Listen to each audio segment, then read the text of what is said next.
New York City, September 11, 2018.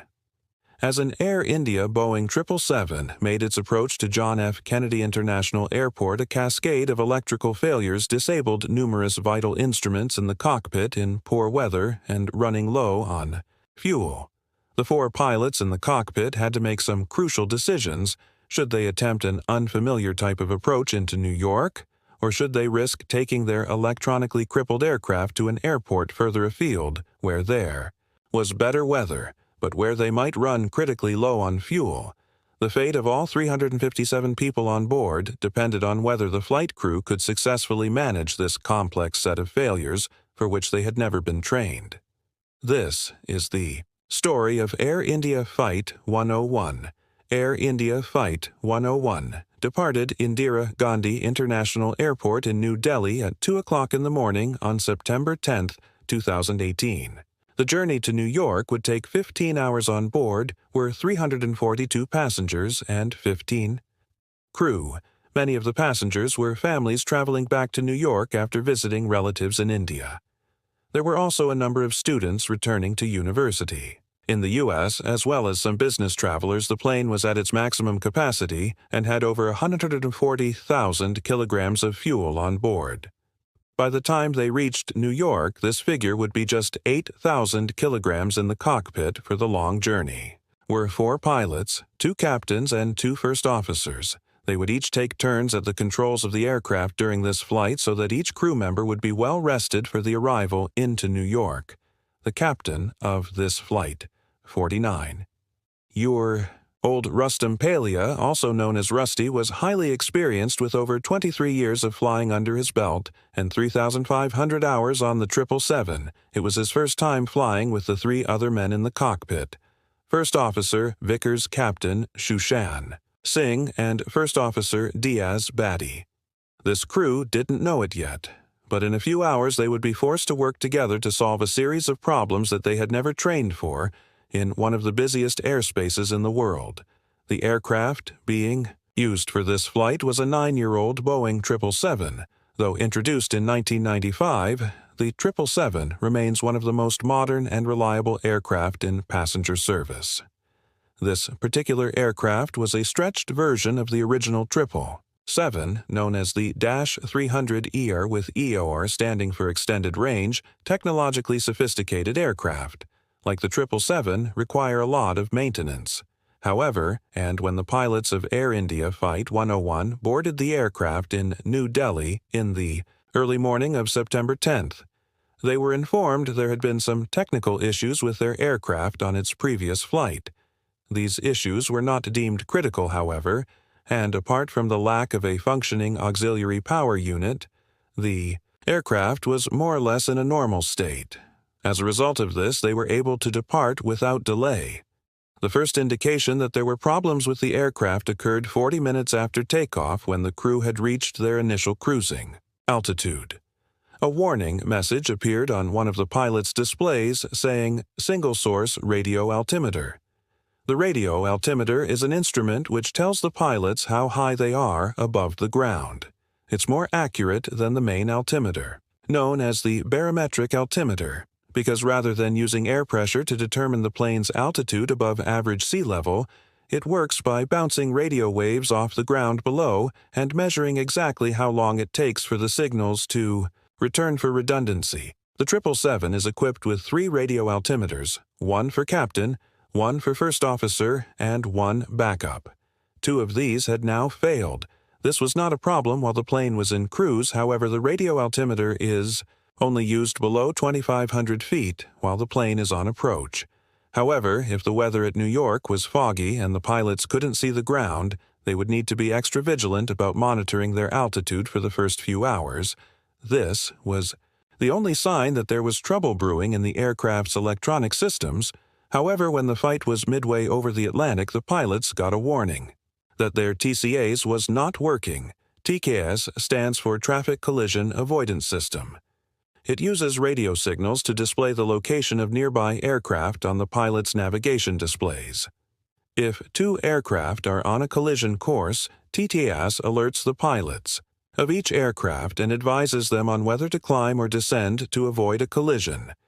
The loss of TCAS on board Air India Flight 101 was not critical. However, TCAS is a last line of defense against mid-air collisions. It is the primary responsibility of air traffic control to prevent collisions. However, the pilots were now getting concerned. It wasn't that the TCAs or the radio altimeters were vital systems by themselves.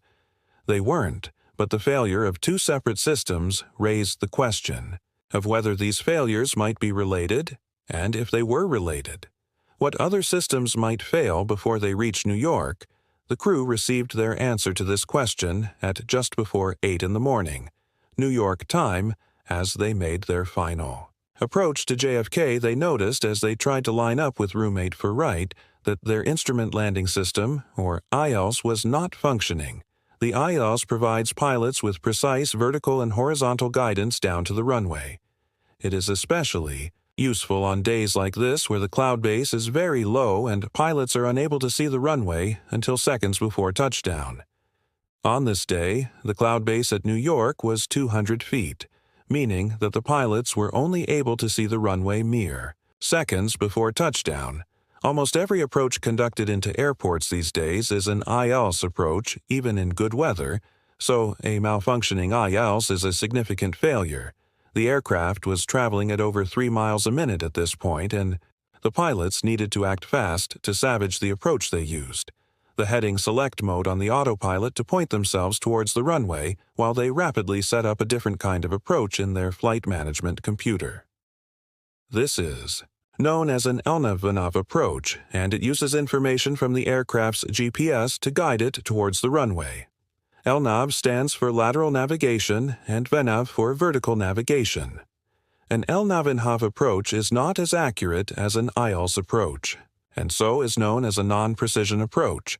However, it should get the crew down to the point where they could see the runway so that they could then land visually from there. The crew had never attempted this kind of approach before, and now they would have to try it in poor weather in one of the most congested airspaces in the world, as the pilots continued to set their aircraft up for landing.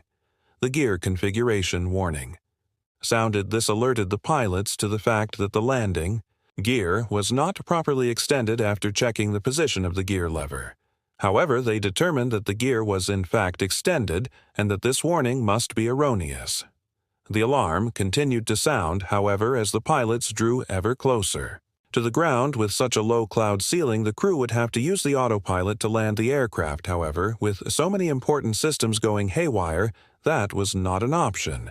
Rather than continuing with their unstable approach, the pilots decided to abort their landing attempt and climb to 2,000 feet to do some troubleshooting. India 1 going around. Runway 4, right here. 1, sir. 1. Heavy Roger, fly runway. Heading climb and maintain 2000s.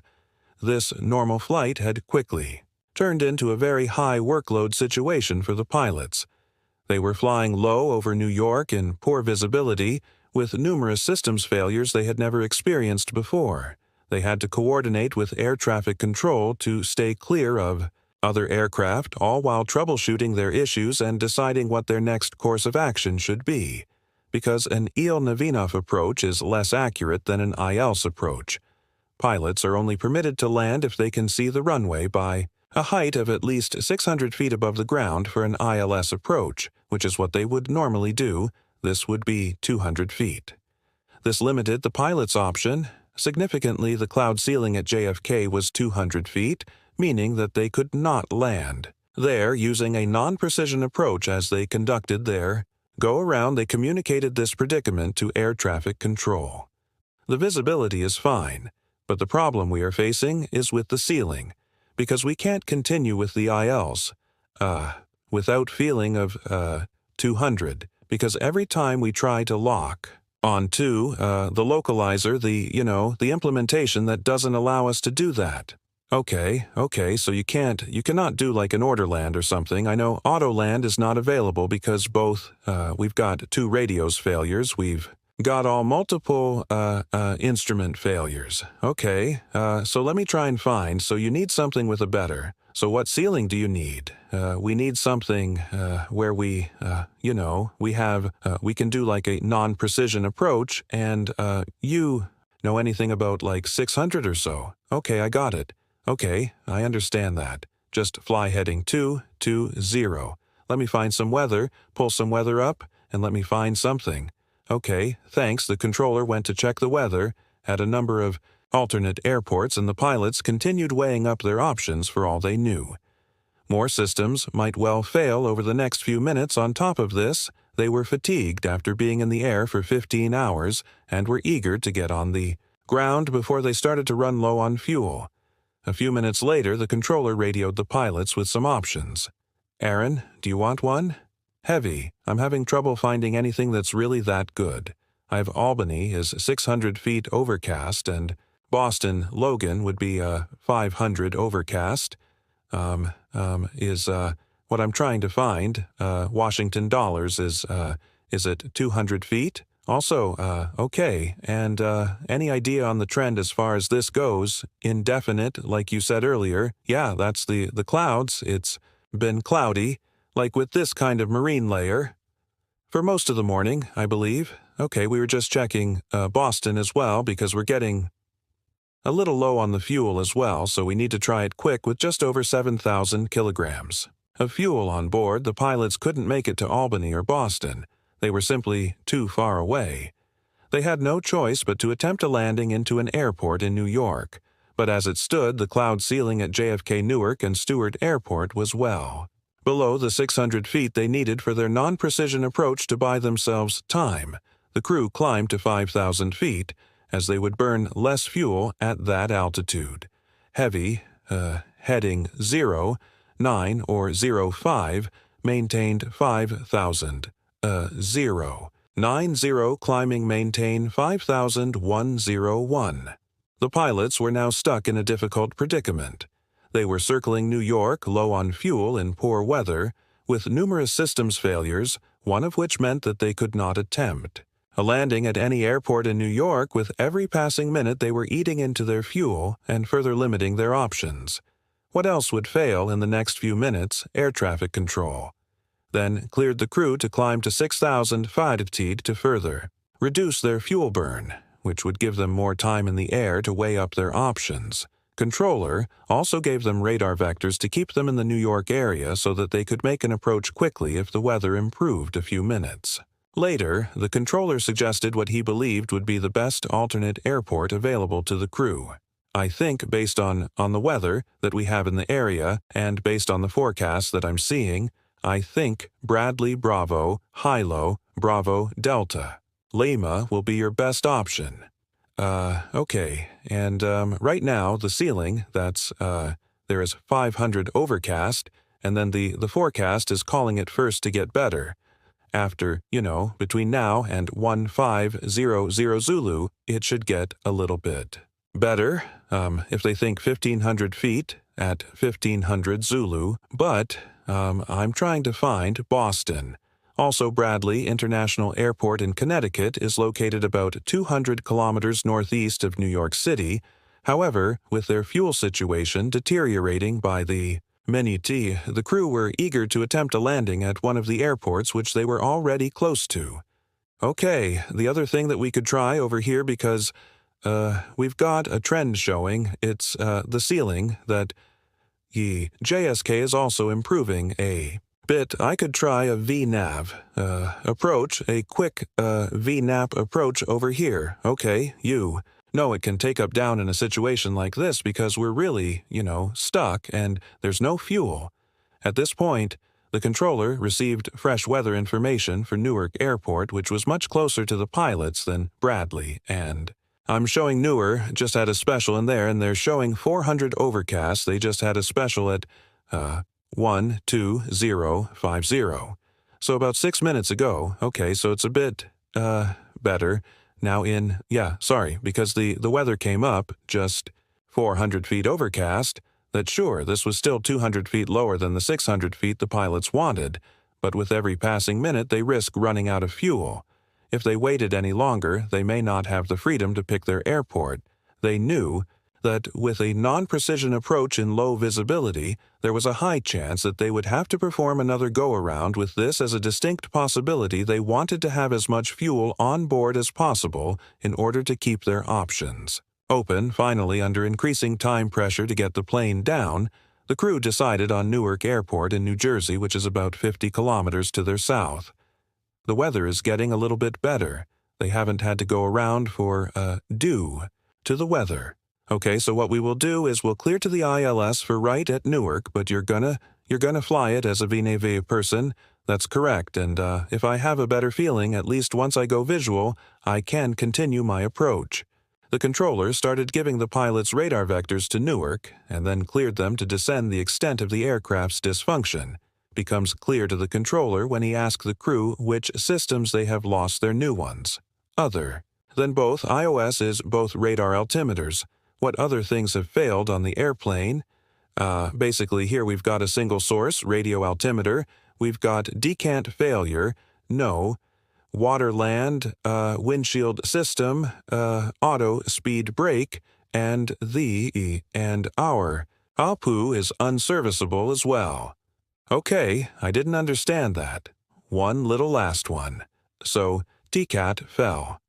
No auto brakes. Moments later, in a sobering reminder to the pilots of the gravity of their situation, the controller asked them, "Okay, Aaron, do you want one?" So just when you get a chance, give me the people on board and the fuel on board, please. We have a total of 370 and, fuel, 7,200, in there, 7,200 kilograms. The crew continued setting up their aircraft for a landing, as the controller gave them directions to line up with the runway at Newark.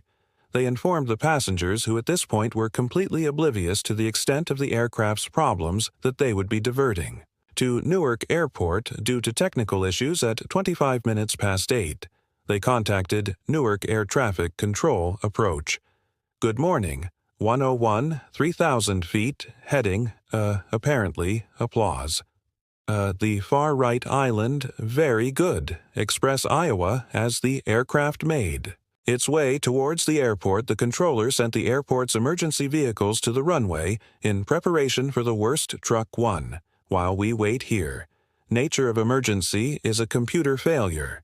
Aircraft pipe is a Boeing 777 Whiskey. Model 270 souls on board and 72,000 kilo of fuel. The pilots used their instruments to line their massive aircraft up of the runway at Newark. They were now locked down to the VNAV path and started their descent down towards the runway shortly. After this, they contacted Newark Control Tower 1 Island, 101. Heavy, Nurse Tower, come on inwards, easier at 5, only 4. Right here landing an aircraft requires focus and full attention at the best of times, but this landing would require the crew to draw on their experience like nothing before. They had been flying for 15 hours at this point, and had been dealing with an unfamiliar set of failures for the past 30 minutes. This untested approach into Newark would be the ultimate test for the pilots, and with their fuel situation getting ever worse, they knew they may not get many attempts at landing, as the pilots flew the aircraft in the rough direction of the runway at a speed of 135 knots, or about 250 kilometers an hour. They could see nothing but whiteness out their windscreen.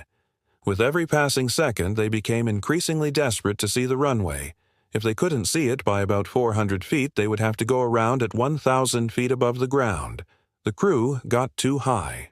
Above their ideal approach path, they used the vertical speed mode of the autopilot to increase the rate of descent from 800 feet per minute to 1,200 feet per minute, because the pilots had put their aircraft into a steeper descent, however it started.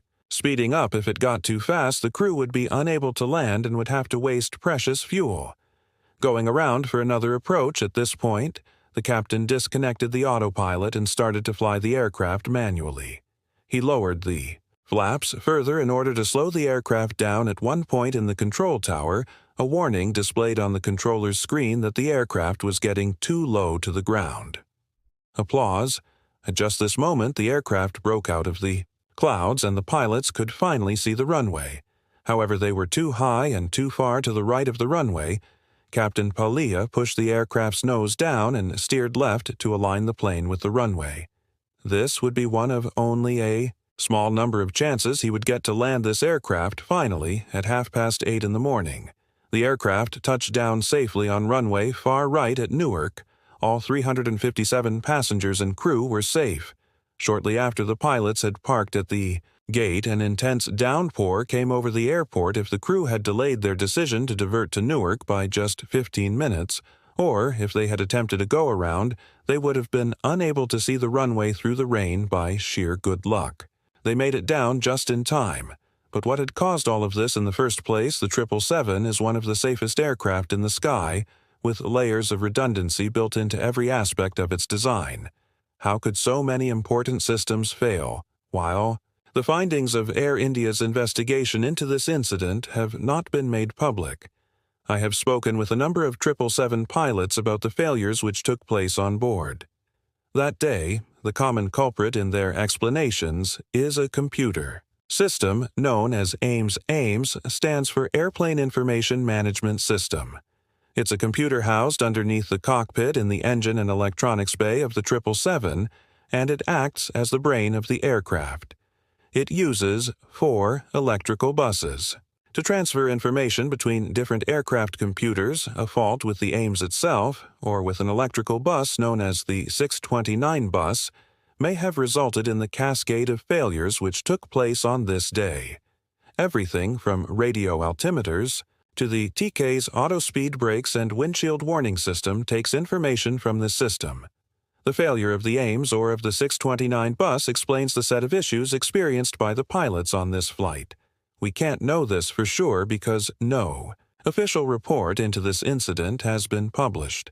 However, it does appear that Air India were aware that this aircraft had significant technical issues before it even departed New Delhi. It seems fair to say that if these issues had been more fully investigated before the flight, proper maintenance could prevented the entire incident as safe as the 777, as it relies on regular maintenance from the airlines flying it to keep it this way. It appears that in this case that maintenance had not been done. The visibility at New York in this day had been any worse, or if another critical system had failed. The outcome of this flight may not have been so fortuitous. In the end, this is really one of those times where good crew resource management, careful decision-making, and quick thinking on the part of the flight crew saved the day. Special thanks to the Green Dot Patreon and YouTube members for helping to make this video possible. If you'd like to help this channel grow and get some cool perks like early access to new videos, you can do so by tapping on the links here on screen.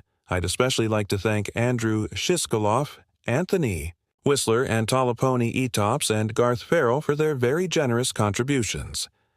I hope you enjoyed this video. Thanks again for watching, and I'll see you next week for another episode.